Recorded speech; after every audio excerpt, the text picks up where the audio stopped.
जय Hind, a very good evening all of you. मैं सौम्या दरोगा जंक्शन के इस प्लेटफॉर्म पे आप सभी का स्वागत करती हूँ। जैसा कि आप सभी को पता है कि मैं इस प्लेटफॉर्म पे आपको पॉलिटी पढ़ा रही हूँ और बहुत सारे एक्ट क्या हुए हमारे हम लोगों ने पढ़ चुके हैं। ठीक है, कौन कौन सा एक्ट पढ़ा है? तो हम लोगों ने 1773 का रेगुलेटिंग एक्ट पढ़ा, 1784 का पिट्स इंडिया एक्ट पढ़ा, ठीक है, उसके बाद 1786 का एक्ट पढ़ा।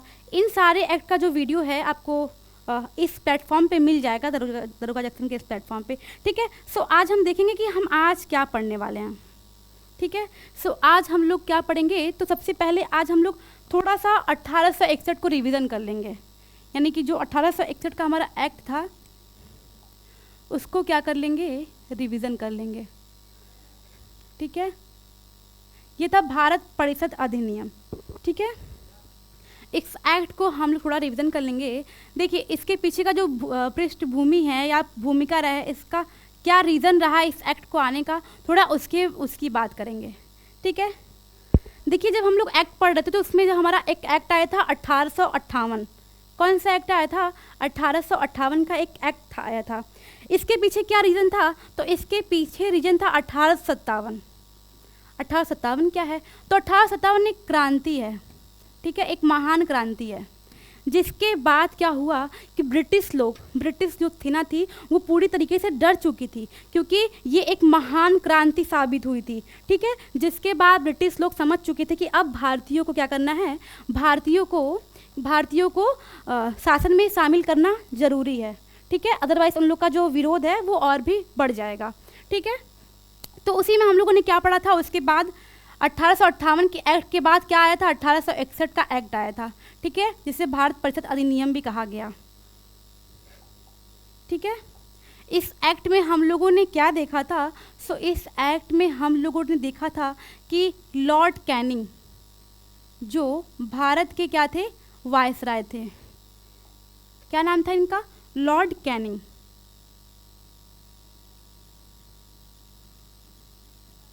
लॉर्ड कैनिंग थे, ये क्या कौन थे? भारत के वायसराय।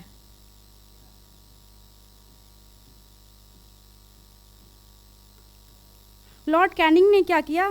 क्योंकि वो देख चुके थे कि जो भारत का जो विरोध है, राजनीतिक दबाव हो गया है, बढ़ चुका है, तो उन्होंने क्या किया कि गैर सरकारी तरीके से, किस तरीके से? गैर सरकारी सदस्य के रूप में,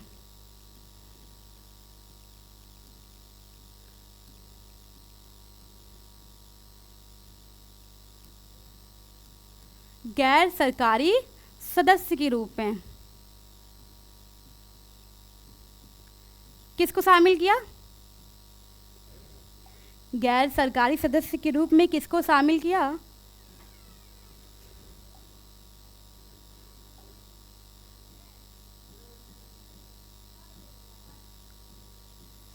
तो गैर सरकारी सदस्य के रूप में सबसे पहले किसको शामिल किया?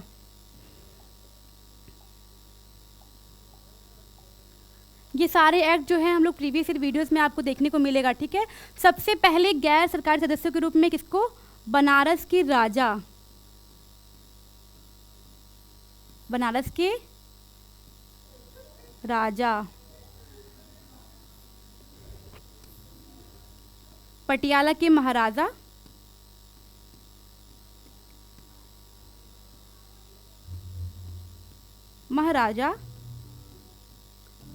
और सर दिनकर राव।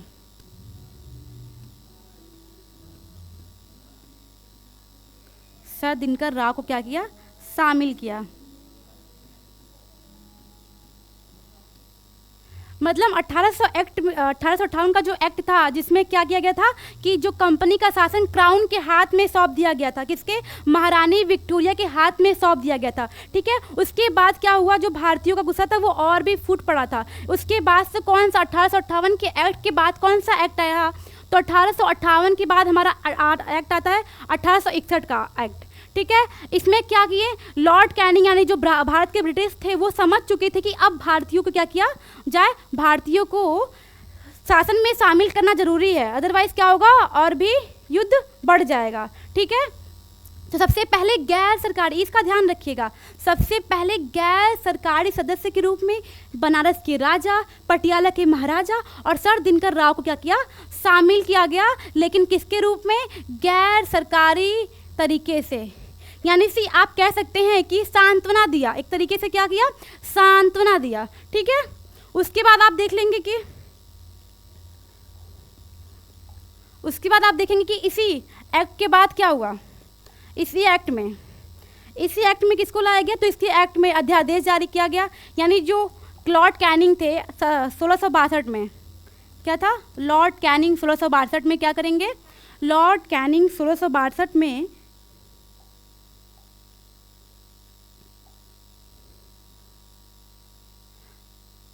एक पोर्टफोलियो करके लाते हैं एक्ट, जिसमें ये था कि जो एक सदस्य है वो क्या करेंगे, अन्य काम भी करेंगे, यानी एक सदस्य द्वारा अन्य कामों को करवाया जाएगा। ठीक है, दूसरी बात क्या की गई कि जो 1773 का रेगुलेटिंग एक्ट था, ठीक है, जिसमें बंगाल मद्रास और बंगाल मद्रास को क्या गया, बंगाल के अधीन कर दिया गया था, किसको, बम्बई और मद्रास को। ठीक है, तो उनकी जो शक्तियाँ थी वो वापस ले ली गई थी, लेकिन जो 1661 का एक्ट था उसमें क्या किया गया, उनकी शक्तियों को वापस किया गया, किसकी शक्तियों को, बंगाल मद्रास की शक्तियों को वापस किया गया। ठीक है, तो ये हम बहुत आपको ऊपर पढ़ा रहे हैं क्योंकि हम इस सारी चीज़ों को पढ़ा चुके हैं, प्रीवियस वीडियो में आपको सारी चीज़ें मिल जाएगा। ठीक है, इसमें और भी क्या चीज़ थी, तो लॉर्ड कैनिंग ने क्या किया, लॉर्ड कैनिंग ने 1662 में अध्यादेश जारी किया, यानी कि उनका ये था कि अभी काउंसलिंग के बिना अनुमति के क्या करेंगे, वो कभी भी अध्यादेश जारी कर सकते हैं। आपको पता होगा अध्यादेश जारी करने का क्या मतलब होता है, अध्यादेश का क्या मतलब होता है, यानी कोई आपातकालीन स्थिति जब होती है, अभी हमारे भारत में इसका क्या रोल है कि अभी अगर कोई आपातकालीन स्थिति होती है तो जो राष्ट्रपति होंगे वो अध्यादेश जारी कर सकते हैं। ठीक है, क्या कर सकते हैं, अध्यादेश जारी कर सकते हैं। उस समय लॉर्ड कैनिंग क्या थे, बिना अनुमति के, बिना काउंसलिंग अनुमति के क्या कर सकते थे, वो अध्यादेश जारी कर सकते थे। अब इसी 1861 की कमियों को ठीक करने के लिए हमारा कौन सा एक्ट आता है, तो आता है 1892 का एक्ट। कौन सा एक्ट आता है, 1892 का एक्ट। अभी तक हम लोग जो भी पढ़ रहे थे वो एक क्या था, वो एक संशोधन था, या फिर जो अभी हम आपको पढ़ाए हैं 1861 का एक्ट, तो वो सारी चीज़ें हम लोगों ने पहले वीडियो में पढ़ लिया है। ठीक है, अब हम क्या शुरू करेंगे, 1892 का एक्ट शुरू करेंगे। क्या करेंगे, 1892 का। देखिए हम डेली रिवीजन कराते हैं, तो अभी रिवीजन नहीं कराएंगे क्योंकि प्रीवियस वीडियो में काफ़ी अच्छे से रिवीजन कराया है मैंने। ठीक है, सो अभी हम 1892 का एक्ट देखेंगे। इसमें क्या था, सभी को पता है कि जो ब्रिटिश है वो पूरी तरीके से डर चुकी थी, वो समझ चुकी थी कि अब भारत को क्या करना हो, शामिल करना ही होगा। ठीक है, तो इसमें क्या किया गया था, इसमें सबसे पहले केंद्रीय परिषद की नींव रखी गई थी। किसकी नींव रखी गई थी,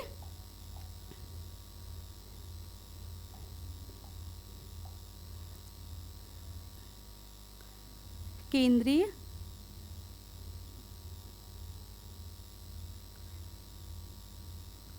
परिषद सदस्यों का विस्तार किया गया था। विस्तार यानी कि ब्रिटिश समझ चुके थे कि अब क्या करना है, भारत को क्या करना है, शामिल करना है। ठीक है, क्या करना है, भारत को भी शामिल करना है, अदरवाइज क्या हो जाएगा, युद्ध हो सकता है। ठीक है, क्योंकि जो हमारी क्रांति हुई थी 1857 की महान क्रांति से ब्रिटिश समझ चुका था कि कैसे भारतीयों का गुस्सा फूट पड़ा था। ठीक है, उसी डर से क्या किया ब्रिटिश ने, अब ऐसे एक्ट लाए जिसमें क्या है, भारतीयों का भी योगदान हो। ठीक है, तो इसके बाद 1892 का एक्ट जो आया था, इसमें क्या था, केंद्रीय परिषद सदस्यों में विस्तार। इसका क्या मतलब है, इसका ये मतलब है कि गैर सरकारी तरीके से क्या किया जाएगा, गैर सरकारी तरीके से सदस्यों का विस्तार यानी बढ़ाया जाएगा।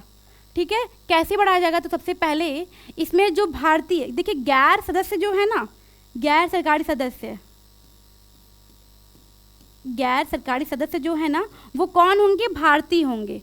ठीक है, क्योंकि उन्हें गैर तरीके से ही क्या किया जा रहा है, इनको इसमें शामिल किया जा रहा है। ठीक है, तो इसमें भी क्या किया जाएगा, इस एक्ट में केंद्रीय परिषद सदस्यों का विस्तार किया जाएगा, जिसमें से न्यूनतम न्यूनतम संख्या जो होगी वो 10 होगी और अधिकतम क्या होगी, 16 होगी। ठीक है, क्या होगी अधिकतम 16। न्यूनतम संख्या कितनी रखेंगे, 10 रखेंगे और अधिकतम संख्या 16, यानी कि गैर सरकारी जो सदस्य यानी भारतीय जो होंगे उनको इसमें शामिल किया जाएगा केंद्रीय परिषद में, और न्यूनतम जो संख्या रखा जाएगा 10 और अधिकतम क्या रखा जाएगा संख्या 16। ठीक है, उसके बाद इसमें क्या है, इसमें जो भारतीय होंगे, कौन, जो भारतीय होंगे वो बजट पर, यानी कि उन्हें बजट पर प्रश्न पूछने का भी अधिकार होगा। ठीक है, बजट पर प्रश्न पूछने का भी अधिकार होगा। क्या होगा, बजट पर प्रश्न पूछने का अधिकार। केंद्रीय परिषद सदस्यों में जो विस्तार किया गया उसमें सबसे न्यूनतम संख्या 10 थी और अधिकतम 16 को रखने का उन्होंने निर्णय लिया, और इसमें निर्णय लिया कि ये जो भारतीय गैर सदस्य होंगे वो क्या करेंगे, बजट पर प्रश्न पूछ सकते हैं। ठीक है, क्या कर सकते हैं, बजट पर प्रश्न पूछने का अधिकार होगा।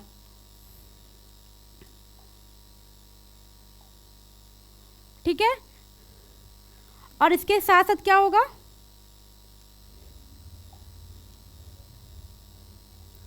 सरकार के कार्यों में क्या होगा, उनका सरकार के कार्यों का भी सवाल कर सकते हैं, यानी सरकार ने कितना कार्य किया इस पर भी क्या कर सकते हैं, बजट पर भी प्रश्न पूछ सकते हैं और सरकार के कार्यों का से भी रिलेटेड भी प्रश्न पूछ सकते हैं। ठीक है, सरकार के कार्यों का भी प्रश्न पूछ सकते हैं। ठीक है, लेकिन एक चीज़ ध्यान रखिएगा, इसमें आपको ऐड तो किया गया है, शामिल तो किया गया है और बजट पर प्रश्न पूछने का भी अधिकार दिया गया है और साथ साथ सरकार के कार्यों पर भी प्रश्न पूछ सकते हैं, लेकिन इसमें क्या किया गया है, आपको बहुमत का अधिकार नहीं था। यानी कि आप प्रश्न तो पूछ सकते हैं, सरकार के कार्यों का प्रश्न भी पूछ सकते हैं, बजट का भी प्रश्न पूछ सकते हैं, लेकिन आप क्या कर सकते हैं, आपको मत यानी मतदान करने का अधिकार नहीं था, यानी आपका आपके वोट का कोई मूल्य नहीं था। यहाँ पे वोट न देने का अधिकार यही है ना कि आपके वोट का कोई यहाँ पे कोई मतलब नहीं था। ठीक है, ठीक है, यानी कि बहुमत का अधिकार नहीं था। क्या था, बहुमत का अधिकार नहीं था, बहुमत का अधिकार नहीं था। ठीक है,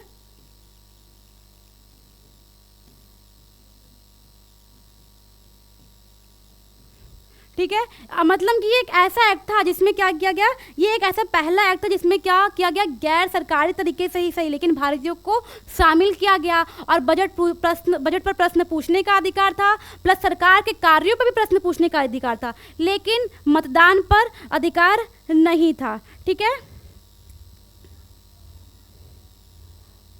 सो ये था आपका 1892 का एक्ट। ठीक है, इसके बाद जो हम पढ़ेंगे 1909 का, क्या पढ़ेंगे, 1909 का एक्ट पढ़ेंगे। ऊपर हो गया,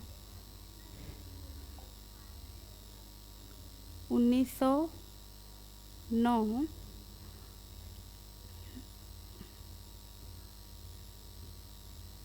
भारत परिषद अधिनियम।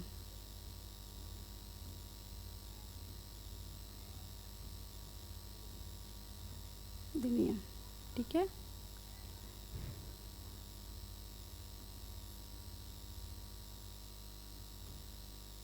Indian act. ठीक है, सो ये एक भारत परिषद अधिनियम था। ठीक है, जो भी 18 से, इसके बारे में थोड़ा सा आपको मैं बैकग्राउंड बता देती हूँ क्योंकि जानना बहुत ज़रूरी है।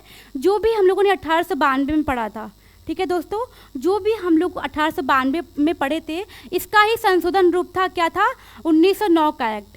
क्या मतलब, आपको बहुत सारी चीज़ें इसमें एक दूसरे से कनेक्ट करती हुई दिखेंगी, यानी सेम चीज़ें, लेकिन इसमें क्या है, संशोधन करके आया था। यानी आप इसको क्या बोल सकते हैं, इसका और भी नाम है, क्या नाम है इसका,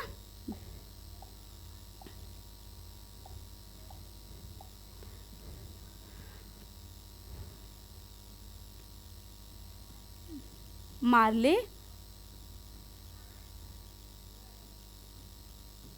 मिंटो सुधार भी कहा गया। सबसे पहले इसमें आप लोग के दिमाग में ये प्रश्न पूछना चाहिए कि इसको मार्ले मिंटो सुधार क्यों कहा गया। देखिए, जो मार्ले थे ना,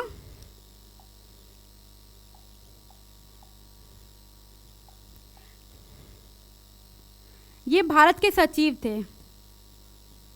कौन थे? भारत के सचिव, जो मार्ले थे। ठीक है। और मिंटो कौन थे? तो मिंटो थे ये भारत के वायसराय, भारत के वायसराय।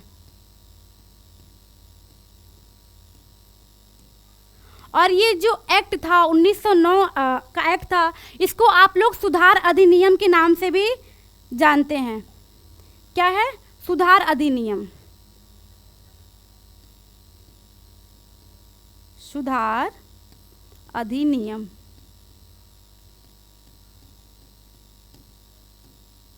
देखिए, ये जो थे ना मार्ले और मिंटो सुधार, इसलिए इसको कहा गया क्योंकि जो मार्ले थे, यानी इनका नाम था जॉन मार्ले, ये कौन थे? ये भारत के सचिव थे। और जो आपके मिंटो थे, ये भारत के वायसराय थे। ठीक है। इन दोनों लोगों ने आपस में समझौता किया और सलाह लिया, डिस्कशन किया कि भारत में क्या है, भारत में सुधार किया जाए, भारत में सुधार किया जाए। इसके पीछे का काफ़ी हिस्टोरिकल सीन है, मैं आपको बता देती हूँ।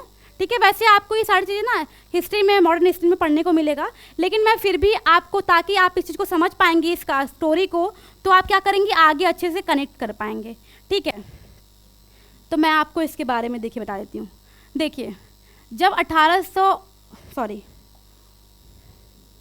1909 का जो ये एक्ट है, इसके पीछे का जो कहानी है मैं आप लोग को वो बताती हूँ। देखिए, 1905 में क्या हुआ था? बंगाल का विभाजन हुआ था। क्या हुआ था? बंगाल का विभाजन हुआ था। उसके पहले भी क्या हुआ था? तो 1885 में क्या हुआ था? कांग्रेस का स्थापना हुआ था। क्या हुआ था? कांग्रेस का स्थापना हुआ था। और ये स्थापना किसने किया था? तो ये स्थापना ब्रिटिश के ही अधिकारी, कौन? ब्रिटिश के ही अधिकारी,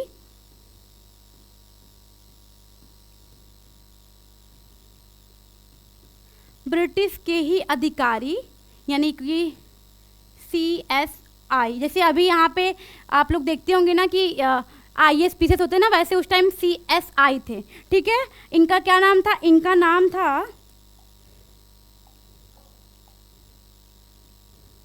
इनका नाम था एलिन ऑक्टेवियन। क्या नाम था? एलिन ऑक्टेवियन, इनका ये नाम था।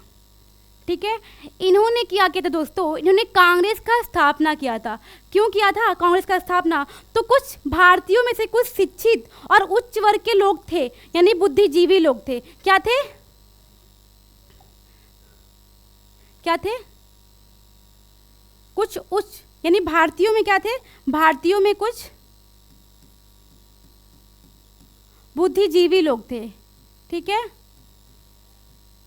मतलब भारतीयों के कुछ बुद्धिजीवी लोगों से और शिक्षित वर्ग के लोगों से। ठीक है। आप चाहे तो शिक्षित वर्ग या तो बुद्धि वर्ग कुछ भी बोल सकते हैं। ठीक है। बुद्धिजीवी वर्ग और शिक्षित वर्ग के लोगों से क्या किया? इन लोगों के लिए क्या बनाया? कांग्रेस की स्थापना किया, ताकि ये एक मंच तैयार किया, ताकि जो भी भारत के स्वतंत्रता में या फिर शासन में कोई भी दिक्कत आएगा तो ये लोग आपस में क्या करेंगे, इस मंच पे बातचीत होगा। ठीक है। क्या करेंगे? इस मंच पे एक दूसरे का सलाह लेंगे। ठीक है, कि कैसे भारत को ग्रो किया जाए। ठीक है। इसलिए ये एक मंच बनाया गया था। और कौन बनाया था? तो एलिन ऑक्टेवियन ने बनाया था। ठीक है। ये कौन थे? ये ब्रिटिश के अधिकारी थे। ठीक है। उसके पहले हम लोगों ने क्या पढ़ा था? उसके पहले हम लोगों ने देखा था 1905 का बंगाल का विभाजन। देखिए, ठीक है। उसके पहले हम लोगों ने क्या पढ़ा था? 1905 का विभाजन पढ़ना था। देखिए, ये जो बंगाल का विभाजन है, ठीक है, 1905 का जो बंगाल का विभाजन था, उसके बाद इसका जो प्रतिनिधित्व कौन कर रहा था? इसका जो प्रतिनिधि है,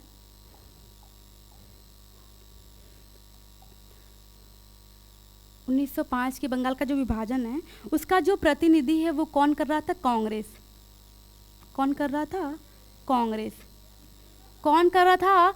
1905 के जो बंगाल का विभाजन हुआ था उसका जो प्रतिनिधि है वो कौन कर रहा था? तो उसका जो प्रतिनिधि है वो कर रहा था कांग्रेस। कौन कर रहा था? कांग्रेस।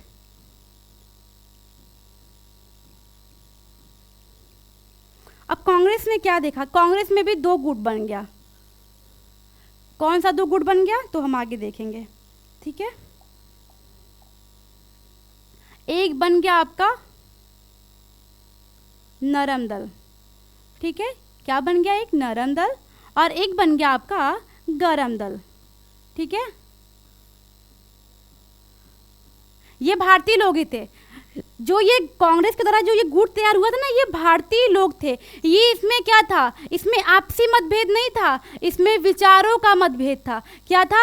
इन लोगों में विचारों की लड़ाई थी, क्योंकि ये सभी लोग क्या थे? भारतीय थे। तो ये ध्यान रखिएगा, ये लोग भारतीय थे, इन लोग में आपस में लड़ाई नहीं था, इनका मकसद यही था, एक ही था, ठीक है, भारत की स्वतंत्रता। लेकिन ये लोग के विचारों में लड़ाई था। बताते हैं कैसे विचारों में लड़ाई था। देखिए, जो नरम दल के लोग थे वो लोग क्या सोचते थे? ये लोग सोचते थे जो ब्रिटिश कार्य कर रहा है वो सही कार्य कर रहा है। क्या कर रहा है? जो ब्रिटिश कार्य कर रहा है सही कार्य कर रहा है। मतलब ये लोग क्या सोच रहे थे कि जो ब्रिटिश हमें नहीं जानते और जो ब्रिटिश कार्य कर रहे हैं वो सही कर रहे हैं, और ब्रिटिश को जैसे हम सलाह देंगे ब्रिटिश आगे भी वैसा कार्य करेंगे। ऐसा कौन सोचता था? नरम दल के लोग सोचते थे, ठीक है। और इसमें क्या थे? इसमें गरम दल के लोग थे। पहले देख लेते हैं इसमें गरम दल के लोग कौन कौन से थे। देखिए, इसमें जो गरम दल के लोग थे, लाल, बाल और पाल। लाल बहादुर शास्त्री, बाल गंगाधर तिलक और विचिंद्र पाल, ये तो कौन थे? ये गरम दल के नेता थे। और ये जो थे नरम दल के नेता थे। देखिए, नरम दल के जो नेता थे इनका क्या डिमांड था? इनको लग रहा था कि बंगाल में विभाजन हुआ है, अगर बंगाल में विभाजन हुआ है तो बंगाल में ही क्या किया जाए? विदेशी वस्तुओं का बहिष्कार किया जाए। क्या किया जाए? विदेशी वस्तुओं का बहिष्कार किया जाए, ऐसा नरम दल सोचता था। केवल बंगाल में, लेकिन क्या था? केवल बंगाल में क्या किया जाए? विदेशी वस्तुओं का बहिष्कार किया जाए। क्या किया जाए? विदेशी वस्तुओं का बहिष्कार।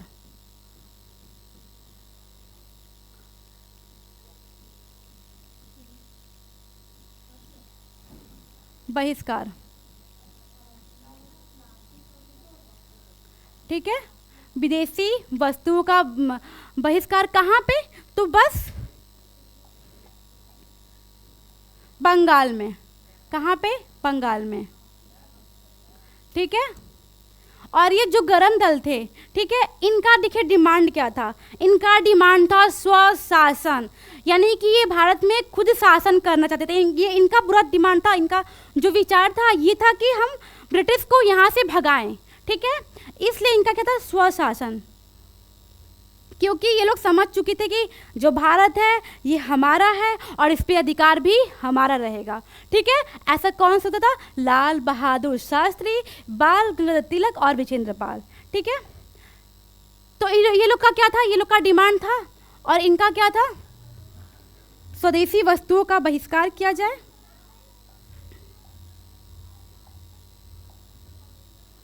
इनका था कि विदेशी वस्तु का बहिष्कार किया जाए। कहाँ? बंगाल में, ठीक है। और गरम दल का जो सोच था वो ये था कि इनके केवल स्वदेशी वस्तु का ही बहिष्कार नहीं, इनके केवल स्वदेशी वस्तु का ही बहिष्कार नहीं, बल्कि इनके पदों का भी बहिष्कार किया जाए। जो गरम दल के नेता थे उनका कहना था कि केवल स्वदेशी वस्तुओं का ही बहिष्कार नहीं, इनके पदों का भी बहिष्कार किया जाए, ठीक है। क्या था इनका सोच? कि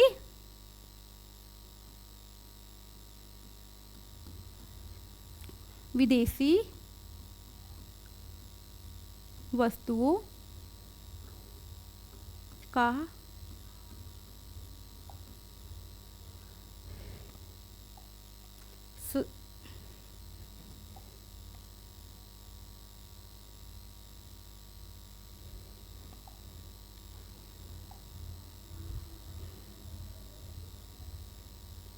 सो क्या था इनका कि बस विदेशी वस्तु का ही बहिष्कार नहीं, बल्कि ब्रिटिश पदों का भी बहिष्कार किया जाए। क्या किया जाए?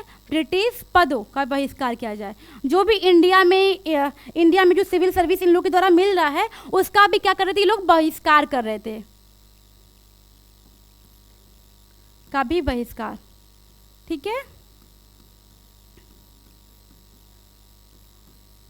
क्या किया जाए? ब्रिटिश पदों का भी बहिष्कार किया जाए। ठीक है, इस वजह से इन दोनों में क्या था? इन दोनों में काफ़ी मतभेद था। और सूरत अधिवेशन में क्या हुआ? क्या हुआ? सूरत अधिवेशन में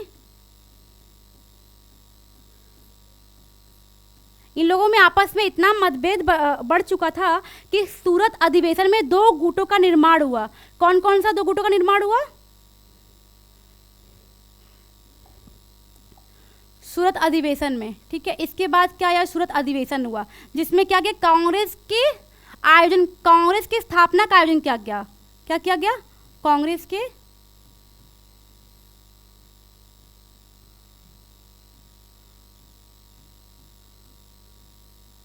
स्थापना का आयोजन किया गया। ठीक है, अब इसमें भी क्या हुआ? 2 गुट में बढ़ गया। कौन? गरमपंथी और नरमपंथी। नरमपंथी का क्या था?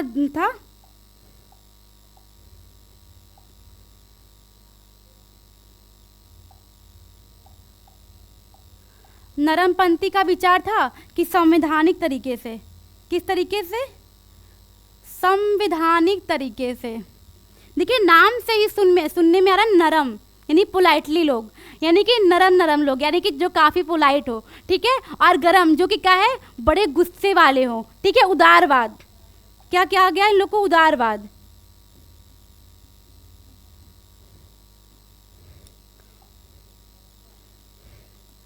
उदारवाद।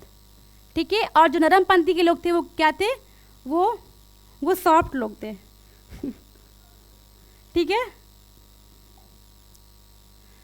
तो इनका जो डिमांड था नरमपंथी का, लोगों का विचार था कि जो ब्रिटिश सरकार कर रही है वो सही कर रही है और उसको कैसे किया जाए? उसको संवैधानिक तरीके से किया जाए।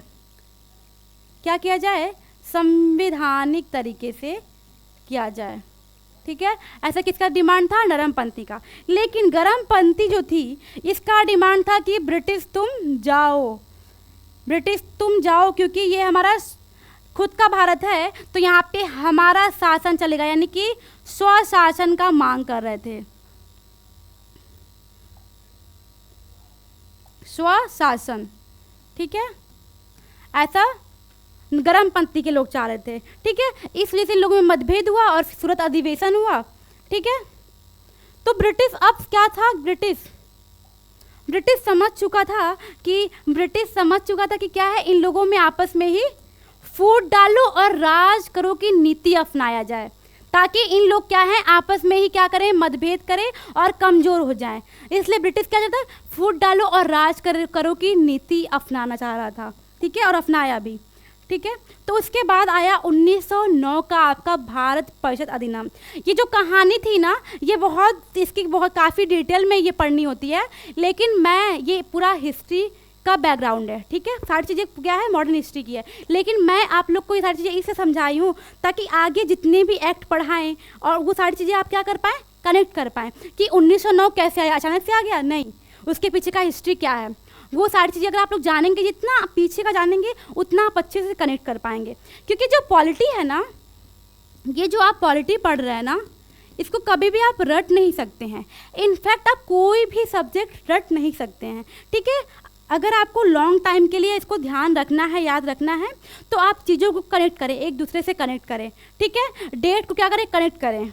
ठीक है, तब क्या करेंगे? आप चीज़ों को समझ पाएंगे और वो हमेशा के लिए आपके पास रहेगा, आपके दिमाग में।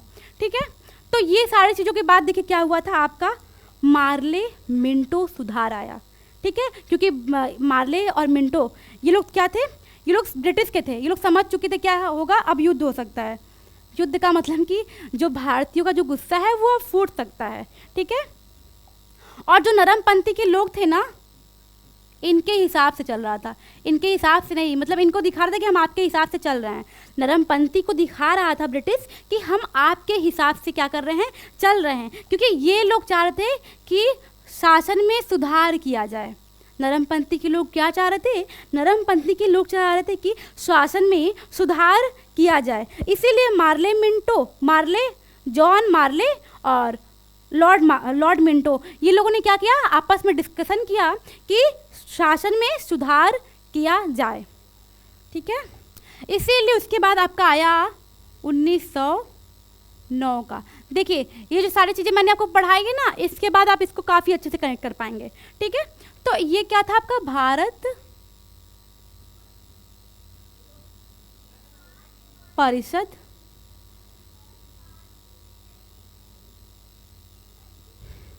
अधिनियम। क्या था आपका, भारत परिषद अधिनियम, ठीक है, भारत परिषद अधिनियम था। अब इसमें हम पढ़ेंगे क्या क्या चीज़ें थी।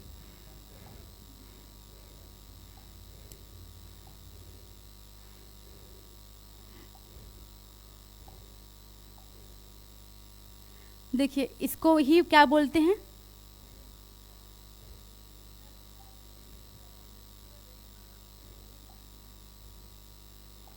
इसको ही हम लोग क्या बोलते हैं, मार्ले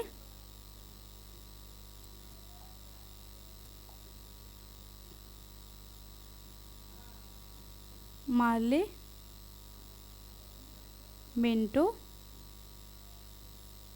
सुधार, या तो फिर सुधार अधिनियम भी बोल सकते हैं आप लोग, ठीक है। तो ये था हमारा 1909 का मार्ले मिंटो सुधार था। ये कैसे आया था, तो इसके पीछे का हम लोग आपको हिस्ट्री बैकग्राउंड बता चुके हैं।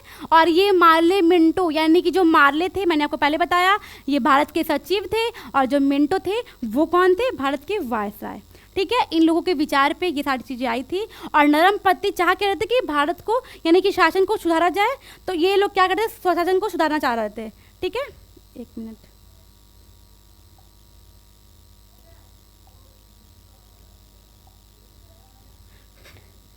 तो अब हम क्या देखेंगे कि इसमें क्या क्या सुधार आया। देखिए जो गैर सरकारी सदस्य थे, गैर सरकारी सदस्य, देखिए इसमें क्या था,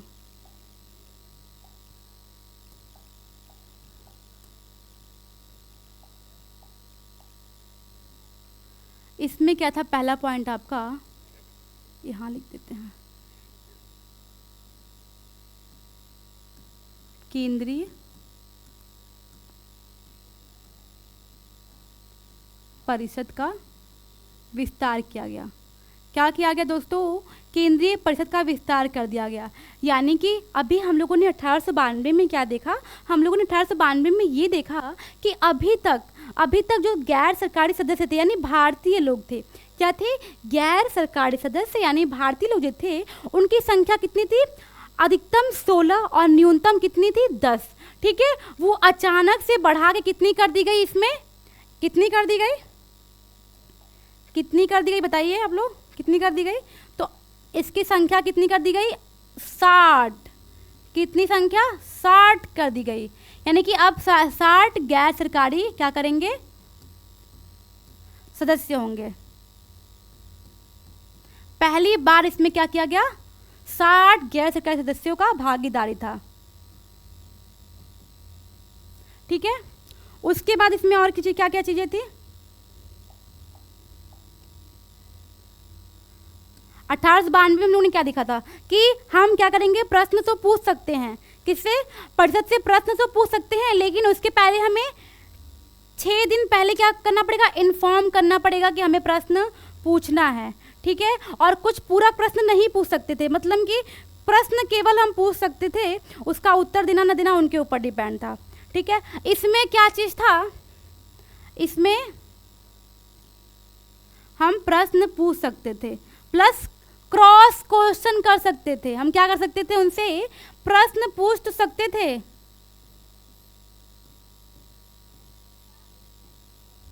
किस पर? बजट पर।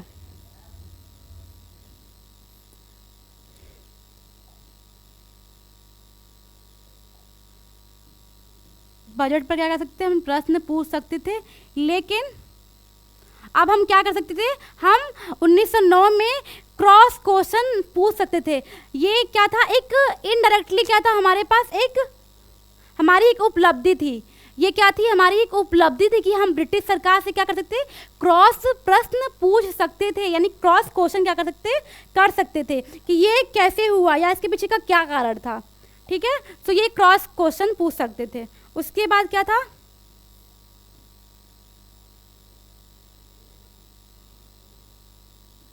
सरकारी सदस्यों का भी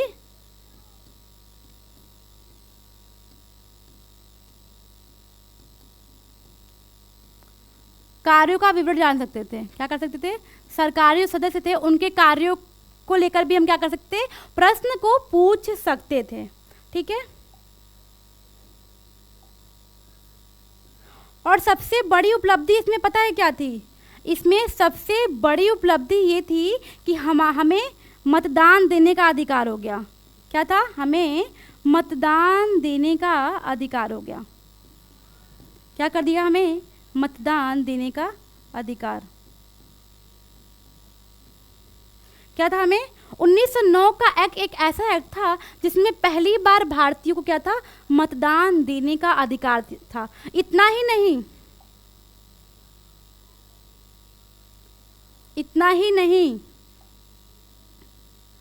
इसी एक्ट में पहली बार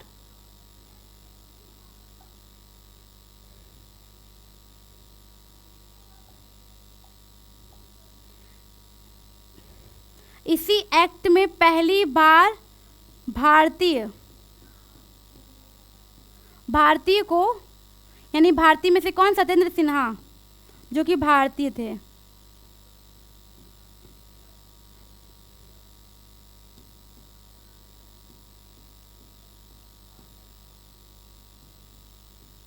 कानून के रूप में शामिल किया गया। किसके रूप में? कानून के रूप में शामिल किया गया।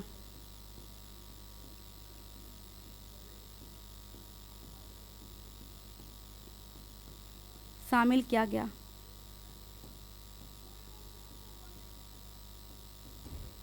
ठीक है,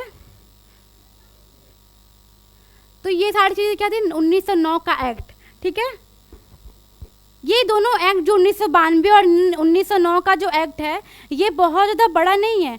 इसमें छोटे छोटे संशोधन हुए हैं, लेकिन ये आपके एग्जाम की दृष्टि से काफ़ी इम्पॉर्टेंट है, क्योंकि इसमें प्रश्न जो है वो बन सकता है कि पहली बार किसको कानून के रूप में शामिल किया गया था ब्रिटिश ने? तो सत्येंद्र सिन्हा थे। ठीक है, ये एक ऐसा एक्ट था जिसमें मतदान देने का पहली बार अधिकार मिला, और इसमें अचानक से जो केंद्रीय परिषद का विस्तार किया गया, उसमें सदस्यों की जो संख्या है उसको कितनी कर दी गई?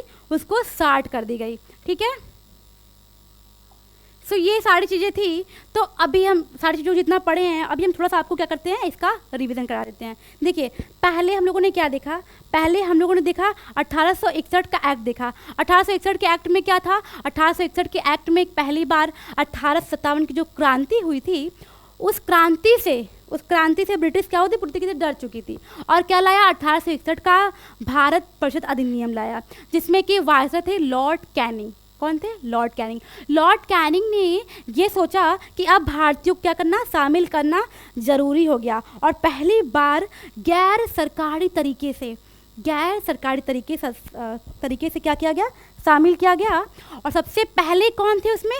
बनारस के राजा, पटियाला के महाराजा और सर दिनकर राव को 1861 में क्या किया गया बच्चों? शामिल किया गया। ठीक है, उसके बाद जो आपका 1773 का जो रेगुलेटिंग एक्ट था, उसमें क्या थी? बंगाल पर शिकंजा कसा गया था, और जो मुंबई और मद्रास थे उसके अधीन कर दिया गया था। ठीक है, फिर आगे जाके क्या हुआ? जो बंगाल, मद्रास और मुंबई, इन तीनों का जो था जो पावर था वो छीन लिया गया था।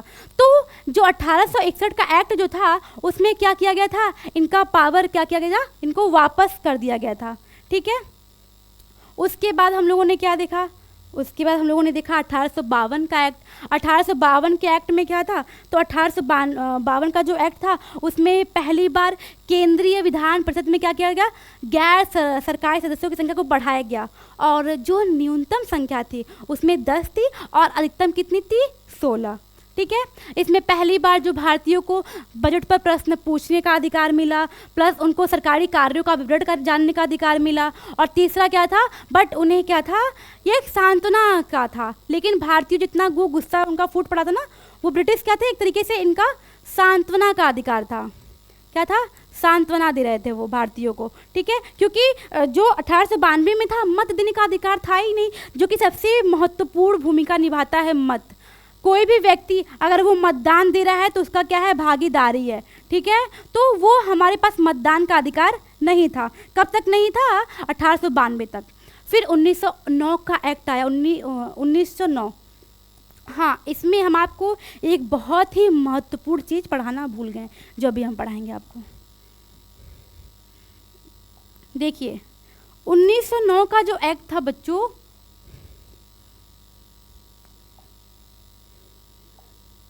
1909 का, इस एक्ट में क्या किया गया, जो फूट डालो और राज करो की नीति मैंने बताया, उससे मैं इसको बताना था। देखिए, इसमें क्या किया गया था, तो इसमें मुस्लिम के लिए निर्वाचन मंडल का निर्माण किया गया था। क्या, निर्वाचन मंडल। इसमें क्या किया गया, निर्वाचन मंडल का अधिकार किया गया, यानी जो मुस्लिम लोग हैं, जो मुस्लिम हैं वो मुस्लिम को वोट देंगे। यानी कि मुस्लिम को अगर निर्वाचन करना है तो सबसे कौन देगा वोट, मुस्लिम के सदस्य ही देंगे। कौन देगा, तो मुस्लिम सदस्य ही देंगे। यानी कि जो मुस्लिम है उनको कौन देगा वोट, तो मुस्लिम के ही लोग देंगे। ठीक है, ये जो निर्वाचन शब्द है, ये जो चुनाव शब्द है, इसमें यूज नहीं किया गया था, ये ध्यान रखिएगा। ठीक है, डायरेक्ट रूप से जो निर्वाचन शब्द है, चुनाव है, इसको यूज नहीं किया गया था।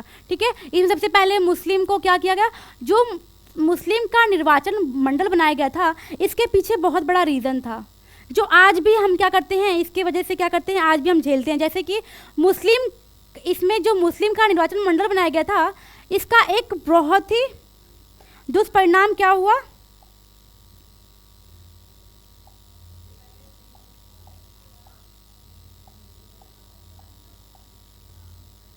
सांप्रदायिकता का निर्माण। क्या हुआ, सांप्रदायिकता का निर्माण हुआ। देखिए, ये जो सांप्रदायिकता का निर्माण हुआ था, ये आज भी इसका परिणाम हम देखते हैं। ठीक है, ये सांप्रदायिकता का निर्माण एक ऐसा निर्माण है, सांप्रदायिकता का मतलब है विभाजन। क्या है, विभाजन, यानी धर्मों में विभाजन। अभी तक तो विभाजन जो होता है हम लोग आज भी देखते हैं, इसमें क्या मुस्लिमों को क्या किया गया, मुस्लिमों को आरक्षण दिया गया, मुस्लिमों को आरक्षण दिया गया। ठीक है, आज भी हमारे देश में आरक्षण है, लेकिन किसको लेकर है, वर्गों को लेकर है। ठीक है, वर्गों को लेकर है, महिलाओं को लेकर है, लेकिन धर्म पर पहली बार आरक्षण दिया गया 1909 में मुस्लिम को। किसको, मुस्लिम को। यहीं से क्या हुआ बच्चों, यहीं से सांप्रदायिकता का निर्माण हो गया, जो कि आज भी हम जिसका कारण क्या करते हैं, इसका दुष्परिणाम देखने को मिलता है। इसी कारण क्या हुआ था, कहीं ना कहीं इसका एक नींव था भारत और पाकिस्तान में क्या हुआ, विभाजन। ठीक है, जिसके कारण क्या हुआ, आज भी मुस्लिम और हिंदुओं में क्या है, भाईचारा में कमी देखने को मिलती है। ठीक है, सो ये सारी चीज़ें हम लोग क्या देखे थे, 1909 के एक्ट में देखे थे। उसके बाद हम लोगों ने क्या देखा कि ये एक ऐसा एक्ट था जिसमें क्या हुआ, जिसमें जो भारतीय लोग थे उनको क्या था, मत देने का अधिकार था, प्लस बजट पर प्रश्न पूछने का अधिकार था। ठीक है, और क्रॉस क्वेश्चन भी वो पूछ सकते थे। ठीक है, सो ये सारी चीज़ें हम लोगों ने क्या देखा, 1909 के एक्ट में देखा। ठीक है, और सारी चीज़ें रिवीजन भी करा चुके हैं। सो इसके आगे हम लोग जो पढ़ेंगे वो हम लोग अगले वीडियो में पढ़ेंगे।